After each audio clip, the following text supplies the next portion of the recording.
Hello everyone, welcome back to another tutorial for Rainbow Craftykari. This time it's a challenge post and this tutorial is a part of the blog hop that we have. So today I'm going to be making a fun back to school layout, and to start with I'm using the Papericious white textured cardstock and some of Lindy's magical shakers. So I've sprinkled some of the yellow shaker and misted it with water and let the magic happen. Next I've added a blue color and then a green color as well as a red color and sprayed a lot more water to just let the colors flow as the water takes them. So that's the best part about these magical shakers, that you just look and watch the magic happen. Now for the focal point I've chosen two cards and I'm just using some corrugated sheet to sort of add depth and dimension to my cards. They are in accordance with the back to school theme. So one is to do with the days of the week and one is to do with the numbers. So as I mount them, I use tacky glue for it. Next, for my focal element, I'm going to be playing with Rainbow Craftykari's latest MDF embellishments, the triangle and hexagon shapes. To begin with, I'm just coating all these shapes with Art Basics white heavy gesso.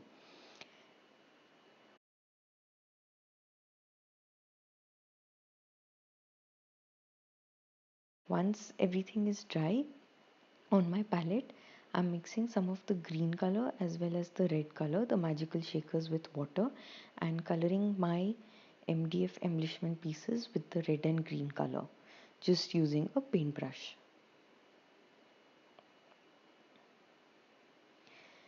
It's important to let all of these dry naturally so that the color remains bright and vibrant as I want for my layout.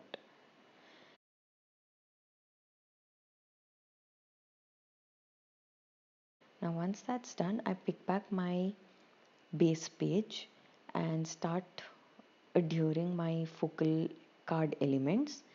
And once they are in place, now I'm just going to arrange the hexagon shapes on one side of the layout and the triangle shapes on the other side of the layout and just glue them down.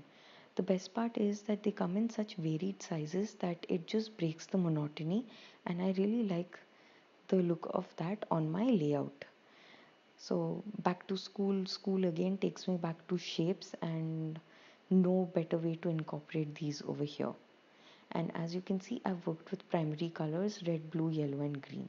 Once my shapes are in place, I pick out some paper clips because the twist of the challenge was to incorporate a school stationery and add it to my cards.